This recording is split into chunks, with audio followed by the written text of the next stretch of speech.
Education की video हासिल करने के लिए हमारे चैनल को सब्सक्राइब करें, लाइक करें, शेयर करें। शुक्रिया। और जो चीज़ आपको नहीं आती वो कमेंट कीजिए, आपको उसी टॉपिक पर वीडियो बनाई जाएगी।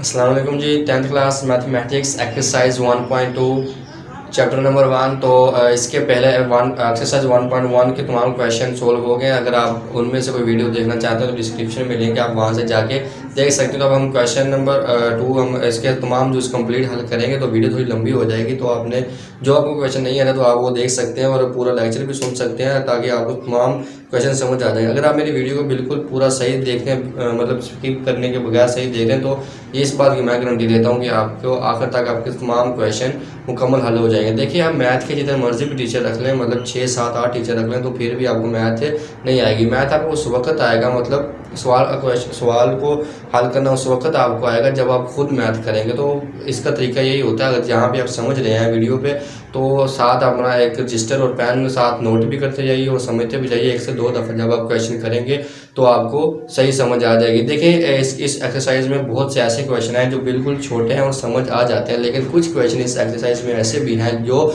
समझ नहीं आते, उसको समझना पड़ता है, उसको लिखना पड़ता है, क्योंकि मैथड में चाहिए कि होता है और जो क्वेश्चन है वो डिफरेंट हो जाते हैं। कभी कोई क्वेश्चन होता है, कभी कोई क्वेश्चन होता है, कभी कोई, लेकिन मेथड एक ही होता है। लेकिन क्वेश्चन जब चेंज होते हैं तो हमें नहीं सही ना हमें सही पता नहीं चल रहा। तो आपने वीडियो को पूरा देखना। तो मैं आप क्वेश्चन शुरू करने लगा हूँ।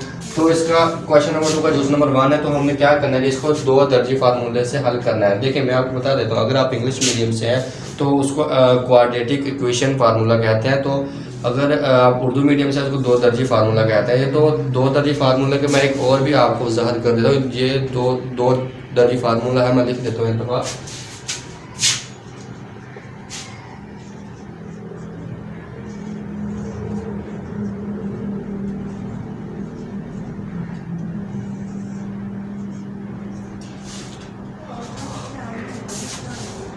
तो ये जो फार्मूला, देखिए मैं आपको एक बात बता देता हूँ, बहुत से तलबा ऐसे होते हैं जो पढ़ना लिखना चाहते हैं, जो पढ़ना चाहते हैं, जो उसको सोचते हैं कि मैं पढ़ जाऊँगा। तो देखिए, आप अगर 10th क्लास में हैं तो आपको मैं एक बात समझा देता हूँ। देखिए, हमने यहाँ पे एक गलती की थी।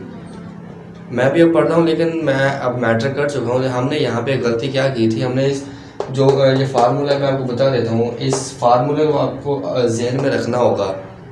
ये आगे ये इंटर में भी है, वहाँ पे ये इसी तरह नहीं है। फार्मूला तो ये है, तो इसका जो मेथड है वो भी आपको जहन में रखना पड़ेगा कि इसको किस मेथड से सॉल्व करते हैं। लेकिन जब आप अभी इग्नोर कर दोगे हमारी तरह, जब हमने 10th क्लास में इग्नोर कर दिया था, तो जब हम फर्स्ट ईयर में गए तो ये फार्मूला था, लेकिन वहाँ पे ऐसे क्वेश्चन नहीं आते थे। इसी फार्मूले से हल करना होता था, लेकिन वहाँ पे ऐसे क्वेश्चन, ये तो 2 नंबर के छोटे हैं, वहाँ पे रजिस्टर के सफ़े भर जाते हैं, क्वेश्चन कंप्लीट नहीं होता, माइनस प्लस माइनस की गलती हो जाती है, जिससे हमारा पूरा क्वेश्चन गलत हो जाता है। तो आपने अभी मतलब हमने ये गलती की थी, हमने इसको ईजी ले लिया था, हमने कहा हमें तो आता है तो हम कर लेंगे।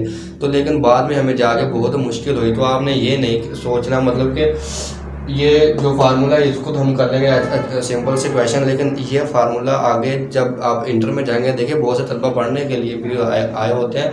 तो जब आप इंटर में जाओगे तो आपको इसी फार्मूले, जो ये फार्मूला है, इसके बहुत से लंबे लंबे क्वेश्चन आएंगे। तो आप इतने लंबे क्वेश्चन आएंगे तो इसका जो आप मेथड आप इसको हल करोगे वो आपके पास एक ही चांस होगा, उसको आप सिर्फ अपने कैलकुलेटर की मदद से सोल्व करोगे। अगर आप इसी तरह सोल्व करोगे तो आपसे पेपर वो हल ही नहीं हो सकता, मतलब कि सारा टाइम ही गुजर जाएगा आपको एक सवाल करने। फॉर एग्जांपल, अगर ये इसकी वैल्यू है तो ये फार्मूला है, तो आपको सीधी वैल्यू इसमें वैल्यू रख के तो कैलकुलेटर की मदद से डायरेक्ट जवाब निकालना पड़ता है इंटर में। लेकिन यहाँ पे पूरा मेथड करना पड़ेगा, क्योंकि ये क्वेश्चन छोटे हैं, वहाँ पे इतने लंबे क्वेश्चन होते हैं और उसके आगे भी और हमें चलना पड़ता है क्वेश्चन को लेकर, तो वहाँ पे बहुत मुश्किल होगी। तो इसके अलावा जो मैट्रिक का जो 7 चैप्टर है तो उसको भी आपने जहन में रखना है। देखें, फर्स्ट ईयर में जब आप इंटर में जाओगे तो वहाँ ट्रिग्नोमेट्री स्टार्ट हो जाएगी। तो आपको वहाँ पे अगर आप यहाँ पे वो जो फार्मूला है थीटे वाले फार्मूला, टैन थीटा किसके बराबर होता है, कोस थीटा किसके बराबर होता है, तो अब आप नहीं, अगर अब देखें 10th क्लास में याद करना बहुत आसान है, लेकिन जब आप इंटर में जाओगे तो वहाँ पे एक तो आपको सही याद करने का टाइम नहीं दिया जाएगा, वहाँ पे आपको सीधा प्रैक्टिकली आपसे काम करवाया जाएगा जिस तरह हमसे करवाया जाता है। तो आपको अभी से याद करना पड़ेगा। अगर अभी से आप याद करोगे तो वहाँ पे जाके देखें, वहाँ जो आपका 7 चैप्टर है 10th क्लास का जो थीटे से रिलेटेड है, थीटा वैल्यू से, तो वहाँ पे इसके 5-6 चैप्टर हैं। तो वो 100 नंबर का पेपर होता है, तो उसमें से 60 नंबर का जो पेपर आता है वो इसी में से आता है। मतलब 7वें चैप्टर में जो है, तो इसके आगे 5-7 चैप्टर हैं, इंटर की बात कर रहा हूँ। तो वहाँ पे आपको ये इतना टाइम नहीं वहाँ पे मिलेगा, तो आपका वही बंदा वो कामयाब हो सकता है जो पहले से आते होंगे, तो वो जल्दी जल्दी कर देगा वहाँ, क्योंकि बहुत क्वेश्चन बहुत लंबे होते हैं, जल्दी करने होते हैं, क्योंकि पेपर में एग्जाम में इतना टाइम नहीं होता। तो आपने बिल्कुल ये गलती नहीं करनी। जो पढ़ने वाले हैं बच्चे, जो नहीं पढ़ने वाले वो तो सिंपल इसे याद रखें, और इसका मेथड जो हमेशा एक ही होता है, तो उस मेथड से इसको हल कर दें। लेकिन जो पढ़ना लिखना चाहते हैं वो इस फार्मूले को, इसके मेथड को, और इसके अलावा जो आपका 7 चैप्टर है उसको भी आपने मतलब नज़रअंदाज नहीं करना, अच्छा समझ के याद करना है। हमने भी ये गलती की थी और हमें अब पता चल रहा है, लेकिन मैं आपको ये बता दूँ, हमने गलती की थी वो आप गलती ना करें। अगर वो आप गलती करेंगे तो फिर आप देखें, अगर आप इंटर में जाएंगे तो अगर आपने पहले से याद किया होगा तो आप मतलब कि जब आपके सामने क्वेश्चन आएगा तो आपको मेरी बात याद आ जाएगी कि उसने भाई ने, वो दोस्त ने ठीक ही कहा था। देखिए, हमें अब वो मुश्किलात का सामना करना पड़ता है, लेकिन मैं आपको हमें तो कोविड-19 की वजह से हमारे ज़्यादा क्वेश्चन नहीं थे, थोड़े बहुत क्वेश्चन थे स्मार्ट सिलेबस के हिसाब से, तो हमें तो वैसे भी इतने क्वेश्चन नहीं 10th क्लास में कराए गए, तो हमारे सिलेबस में इतने क्वेश्चन ही नहीं थे। तो मैं आपको बता देता हूँ कि आप प्लीज़ अपने जो 10th क्लास की मैथमेटिक्स है इसको ज़रूर मतलब कि इतना इसको रीड कर लें, यानी कि इतना पढ़ लें कि आपको लिखना पढ़ना इसका आ सके, अगर आप किसी भी क्लास में चले जाओ। तो बहुत बातें होगी, तो मैं आप अपना क्वेश्चन शुरू करता हूँ। इसको हमने फार्मूला के ज़रिए इसको प्रूव करना है। तो क्या करेंगे जी,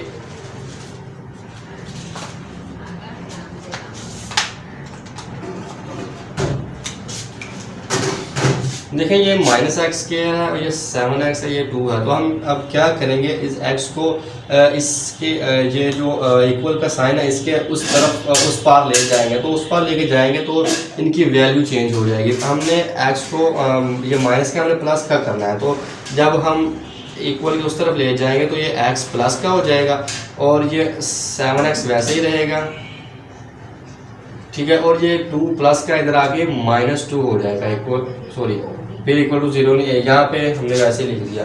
तो अब हमारे क्या, अब हमने इसको तरतीब से लिख लेना जी, x² plus 7x minus 2 is equal to 0। अब हमने इसको तरतीब देनी है। क्या तरतीब देनी है जी, हमारे पास a वाली कौन सी वैल्यू आ रही है, x आ रहा है, तो x एक ही होता है, तो एक का अगर हम स्क्वायर देंगे तो एक ही आएगा। तो x की वैल्यू हमारे पास 1 है और b की हमारे पास वैल्यू क्या है 7 है, तो c की वैल्यू हमारे पास -2 है। तो अब हम फार्मूला के जरिए लिखेंगे, तो आप लिख सकते हैं,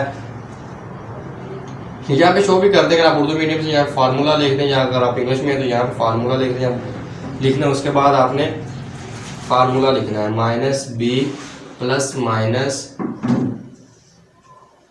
-b² -4ac 2a। तो अब हमने इसको मेथड को इसको हमने सॉल्व करना है। तो क्या करेंगे, x equal to -b, b की हमारे पास कौन सी वैल्यू है। देखिए ये क्वेश्चन जितना आपको इजी लग रहा है, जितना आपको अच्छा क्वेश्चन लग रहा है, आप समझ लेंगे ये क्वेश्चन बहुत आसान है, तो ये उतना ही मुश्किल है। अगर आपको प्लस माइनस की थोड़ी सी भी गलती होती है तो आपका पूरा क्वेश्चन गलत हो जाएगा। और फर्ज करें अगर आप कमरा इम्तिहान में बैठे हैं, तो अगर आपसे थोड़ी सी गलती होगी तो वहाँ पे तो आप रेज नहीं कर सकते। तो इसलिए आपको पहले प्रैक्टिस करना ज़रूरी होगी, और प्रैक्टिस से आप मतलब कि सही आप क्वेश्चन को हल कर सकोगे।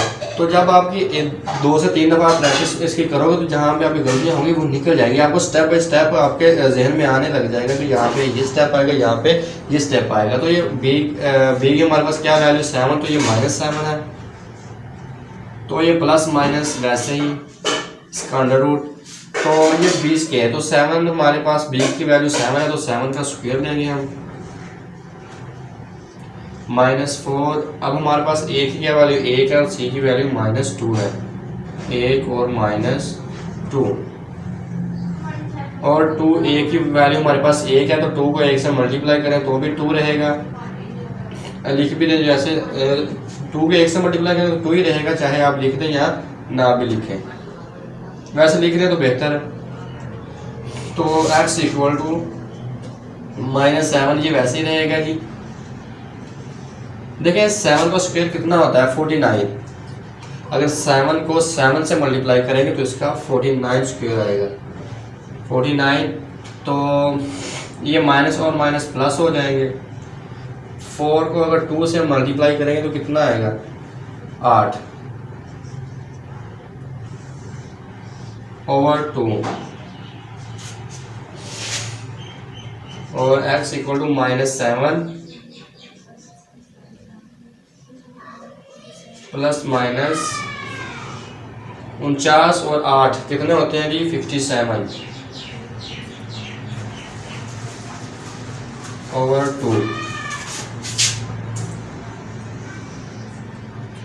तो x इक्वल टू -7। तो यहाँ पे हमने इसको आगे नहीं लेके जाना, यहाँ पे समझ ये हमारा आंसर है, इसको हमने आगे अब हम नहीं कर सकते। तो इसको हमने आंसर लिखना किस तरह है, तो ये -7 प्लस माइनस 57 ओवर 2। तो एक मिनट रुके, ये इसका हल सेट है, सोल्यूशन सेट। अगर इंग्लिश मीडियम से तो सोल्यूशन सेट लिख दीजिए, अगर आप उर्दू मीडियम से हैं तो आप हल सेट लिखिए, ठीक है। वैसे कोई भी लिख दें तो आपका क्वेश्चन सही माना जाएगा। तो हम आप इसका जूस नंबर 2 देखते हैं। मैं क्वेश्चन लिखता हूँ।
ये हमारा जो फार्मूला है इसके में हमें वैल्यू पुट करनी है और इसको हल करना है। तो जो हल करके हमने इसका आंसर निकालना है। तो ये -b है, तो हमारे पास b की वैल्यू 3 है, तो माइनस का ये भी माइनस, तो ये प्लस की 3 मतलब प्लस का 3 हो जाएगा।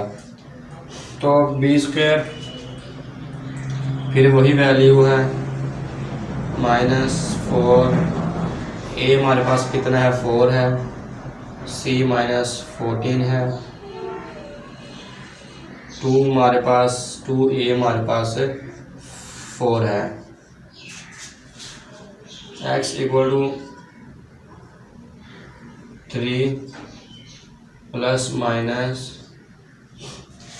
अगर 3 को हम 2 दफ़ा मल्टीप्लाई करें तो हमारे पास 9 आता है।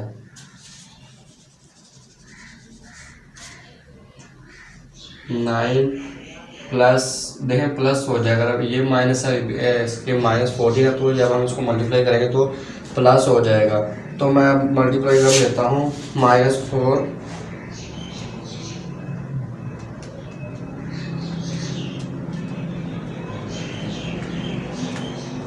तो इसका हमारे पास 224 मतलब 224। तो 4 को 2 से मल्टीप्लाई करेंगे तो 8 हमारे पास आएगा। x =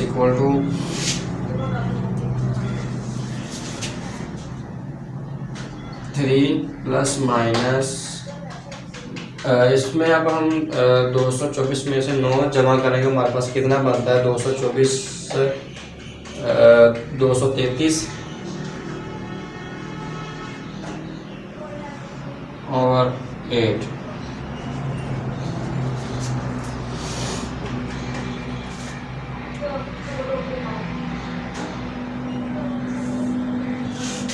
तो x = 3 ± तो इसका अंडर क्या हमारे पास आता है 233 का। आप इंजॉय करें। तो क्वेश्चन नंबर 5 हमने लिख लिया है, तो मैं जल्दी जल्दी इसको हल कर देता हूँ। तो इसको हमें पहले तरतीब से लिखना है। तरतीब से कैसे लिखना है? 6x² - 7x और -3 = 0। हमने इसको क्या है तरतीब दे रही है, a = 6, b = -7 और c = -3।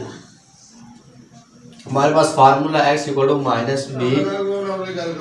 ± b² - 4ac -b के हमारे पास क्या वैल्यू है 7 है, तो ये माइनस माइनस +7 हो जाएगी, प्लस माइनस b² हमारे पास वही 7 का स्क्वायर आएगा, -4a हमारे पास कितना है 6 है और c हमारे पास कितना है 3 है, सॉरी -3 है, और 2a कितना है 2a हमारे पास 6 है, तो 6 से मल्टीप्लाई होगा। तो मैं आपका टाइम बचाने के लिए चलिए लिख देता हूँ।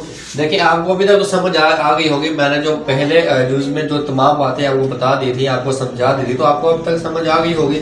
अगर आप पढ़ने लिखने वाले अच्छे बच्चे हैं तो अगर कोई मकसद नहीं, अगर आप नहीं पढ़ना लिखना चाहते तो ये आप ऐसे तो आप मैटर की करना चाहते तो आप ये तो क्वेश्चन आपको करने पड़ेंगे। देखिए आपका टाइम बचाने के लिए मैं आप जल्दी जल्दी लिख देता हूँ। ये 7 प्लस माइनस, तो ये 7 का स्क्वायर अगर हम 7 को 7 से मल्टीप्लाई करें तो हमारे पास 49 आता है। 49 ये माइनस और माइनस प्लस हो जाएगा। अगर 6 4 से मल्टीप्लाई और 3 से मल्टीप्लाई करें तो हमारे पास 72 आता है। तो 6 और 2 से मल्टीप्लाई होगा तो हमारे पास 12 आएगा।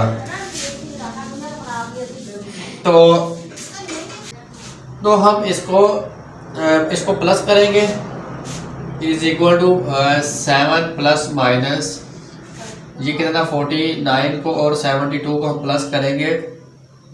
72 और 49 को हम 1 2 2 1 हमारे पास कितना है जी 1 2 1 1 to 1 भी मतलब कि 121, तो ये हमारे पास 12। तो इसका हमारे पास 121 का हमारे पास 7 प्लस माइनस में 121 का हमारे पास क्या जज़र क्या आता है हमारे पास। अगर हम इसको मल्टीप्लाई करेंगे 11 को 11 के साथ तो हमारे पास 121 आता है। तो इसका हमारे पास 11 ही इसका आएगा, अंडर रूट आएगा। और 12। तो इसको ये प्लस माइनस की रकम है ये वाले, तो इसको एक दफ़ा प्लस भी लिखेंगे और एक दफ़ा माइनस भी लिखेंगे। x = 7 + 11 और 12 और 7 - 11 = 12। तो 11 में से 7 जमा हो गए तो हमारे पास कितने आएंगे जी? 18 और 12, मतलब 18/12। और इसमें से अगर 11 में से 7 चले जाएंगे तो हमारे पास कितने आएंगे?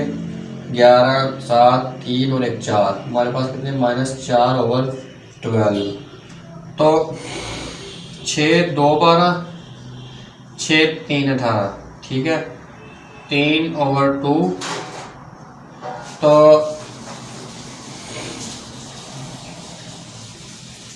4 एकम मतलब के तो 4 1 सा 4 और 4 3 दा 12।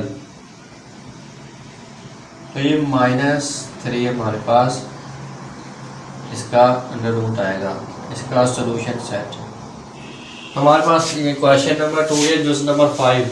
ये 5 जुज़ इसके हमने कंप्लीट हल कर लिए है। तो इसका देखिए वीडियो वैसे बहुत लंबी हो जानी थी अगर मैं इसके अगले पूरे 10 के 10 जुज़ इसके मैं हल करता। देखिए मैं इसके 10 के 10 जुज़ ही हल करूँगा, तो पहले 5 जुज़ की वीडियो और फिर दूसरे 5 जुज़ की वीडियो, तो उस वीडियो का भी लिंक मैं डिस्क्रिप्शन में दे दूँगा, आप वहाँ से जाके अगली वीडियो भी देख सकते हैं। देखिए अगर मैं पूरी वीडियो बनाता तो उसके वीडियो पूरे 10 जो तो पूरे 10 जो हम जो कंप्लीट करते हल करते सोल्व करते तो उसकी वीडियो पूरी लंबी हो जानी थी, बहुत ज़्यादा लंबी हो जानी थी। तो इसलिए मैंने 5 जूज़ अब कर दिए और इससे नेक्स्ट वाली वीडियो उससे कि भी मैं 5 जूज़ का हल करूँगा और इसका लिंक भी मैं डिस्क्रिप्शन में बाद में दे दूँगा। तो जब आप देख रहे होंगे तो आपका डिस्क्रिप्शन में लिंक होगा, तो आप अगली 5 जूज़ की भी देख लें। और देखिए आखिर में मैं यही कहना चाहता हूँ, जब तक आप खुद अपने प्रैक्टिस नहीं करेंगे, खुद नहीं लिखेंगे, उस वक्त तक आपको मैथ के क्वेश्चन सोल्व करने नहीं आएंगे। तो मेरी यही मैं आपसे कहना चाहता हूँ, प्लीज़ मुख्तलिफ अकेडमी में हम जाते हैं, वहाँ पैसे ज़ाया करते हैं। देखिए हर एक के हालात एक जैसे नहीं होते, ठीक है, कुछ अमीर भी होते हैं, कुछ गरीब भी होते हैं। तो मैं ये कहना चाहता हूँ कि अगर आप मुख्तलिफ अकेडमी में जाते हैं फिर भी आपको क्वेश्चन सोल्व करने आते हैं, तो इसका यही मकसद है। तो आपने टीचर्स बहुत ज़्यादा रखे हैं लेकिन आप खुद नहीं, जब तक आप खुद सोल्व क्वेश्चन को नहीं करेंगे आपको क्वेश्चन सोल्व नहीं करने आएंगे। तो बस यही मेरा कहना था और मैंने इस फार्मूले के रिलेटेड और